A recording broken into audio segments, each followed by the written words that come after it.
1962. J'ai souvenir, et ceux qui me suivent ont dû le lire, comme par hasard, le Canard enchaîné, qui n'est pas un journal de notre bord, avait écrit le 14 mars 1962, donc 12 jours avant cette fusillade. Il avait écrit que De Gaulle, pour se sortir de ce bourbier, de cette impasse, la seule solution, c'était d'assiéger un quartier et de faire tirer sur les Français. Voilà ce qui avait été prévu 12 jours avant la fusillade du 26 mars 1962. Pas la peine de décrire tout ce qui s'est passé, vous le savez tous. Le piège a bien marché. J'ai un ami qui devait être là, qui devait venir là, mais lui aussi il a un cas contact, m'avait dit que au moment de rentrer dans la manifestation à la Grande Poste, comme il venait de Bouira, il était un peu en retard, et il a essayé de s'infiltrer. Il y avait déjà, le piège était déjà fait, était déjà fermé. Il a essayé de s'infiltrer malgré tout en sympathisant avec les forces de l'ordre. Et il est tombé sur deux Kabyles, deux Arabes, peut-être que c'était des tirailleurs algériens ou alors d'anciens FLN. Et en arabe, il y en a un qui dit « laisse-les rentrer, on pourra mieux les... » Point de suspension.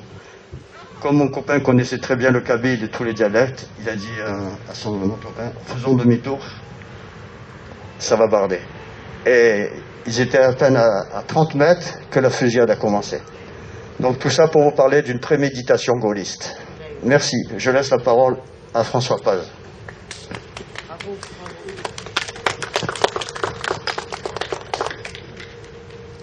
Bien, moi, j'ai pas trop grand-chose à vous apprendre, en tout cas.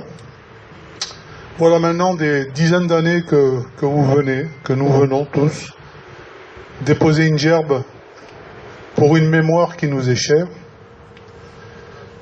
Et nous demandons aussi que soient ouvertes les archives.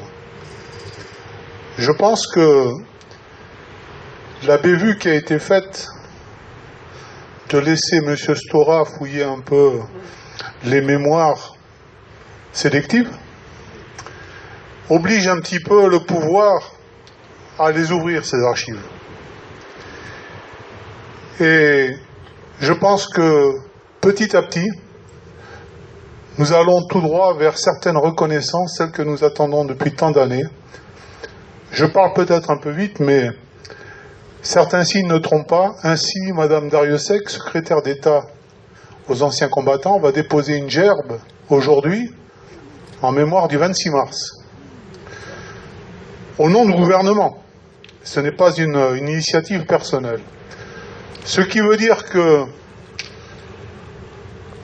la reconnaissance du décès de M. Boumendjel, qui a été torturé par Ossares, mais qui n'était pas une blanche colombe, sera peut-être le prix à payer pour la reconnaissance du 26 mars. N'oublions pas que nous vivons une période électorale et que le en même temps est devenu une seconde nature. En tout cas, si quoi que ce soit se passe, et je pense que ça va se passer, ce sera certainement à l'entêtement et à la fidélité de gens comme vous, qui ont préféré ne pas se dire « ça y est, c'est du passé, on n'en parle plus ». Lorsqu'on a une douleur dans le cœur, il faut que tôt ou tard elle sorte. Et je pense que le moment est venu et que nous avons parmi la classe politique des anciens aveugles qui commencent à voir la vue. Et donc, je compte beaucoup sur les événements à venir pour me donner raison. En tout cas, continuons comme ça et soyons fidèles à ceux qui sont tombés pour une unique raison, rester français. Merci.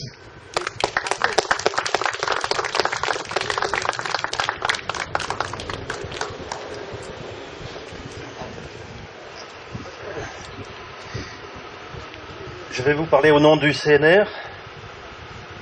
J'avais préparé un petit texte avec des chiffres parce que dans ce qu'on appelle le massacre du 26 mars 62.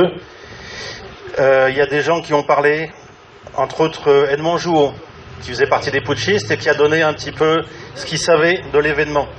Alors il y a un nombre de cartouches qui ont été tirées, il y a le nombre de personnes qui ont été tuées, il y a le nombre de blessés, mais tout ça c'est des chiffres et finalement je vais pas donner les chiffres, parce que pourquoi donner des chiffres? Dans ces cas-là, je pense que la volonté c'est montrer que c'est la volonté de communiquer l'indicible. Mais je pense que les chiffres ne sont peut-être pas la bonne façon de le faire. L'indicible, c'est de considérer, de savoir maintenant qu'un président de la République a laissé faire et a donné l'ordre de tirer sur des gens qui ne sont pas armés, les Français, de faire tirer par des soldats français. Ça, c'est l'indicible. Mais comment faire comprendre cela aux jeunes générations? Alors, il y avait les chiffres, mais je pense que finalement, ce n'est pas la bonne solution. On pourrait parler aussi de l'origine ethnique des soldats français qui ont tiré, mais là, on serait accusé de séparatisme. Séparatistes, nous qui avons su réaliser le vivre ensemble pendant 132 ans, qui avons su rallier à notre cause nationale des centaines de milliers de soldats algériens et toute une population avec nous. Je ne parlerai pas non plus du commanditaire, ça vient d'être fait. Le commanditaire, on le connaît tous. Le problème de parler du commanditaire, c'est qu'après, on est accusé de complotisme. Mais comment ne pas faire du complotisme des années après, quand on sait ce qui s'est passé, quand on sait qui est le commanditaire, quels sont les commanditaires? Pour finir, je dirais que il n'y a aucune honte à être complotiste dans ce cas-là, puisqu'on sait ce qui s'est passé, même si on n'a pas tous les détails. Le nombre de cartouches est une chose, mais ce qui est beaucoup plus important, c'est de savoir donc qu'est-ce qui s'est passé, qui est le commanditaire. Ça veut donc dire qu'il ne faut pas avoir honte d'être complotiste dans ces cas-là. Pour faire un parallèle avec ce qui se passe actuellement, je dirais avec Robert Kennedy qui vient d'obtenir gain de cause dans un procès qui mène vis-à-vis de Bill Gates. Donc c'est pareil, c'est des gens qui sont accusés de complotisme. Hein. Je dirais avec lui, parce qu'il a fait un discours au mois d'août 2020, je dirais avec lui que ich bin ein complotiste. Voilà, je vous remercie de votre attention.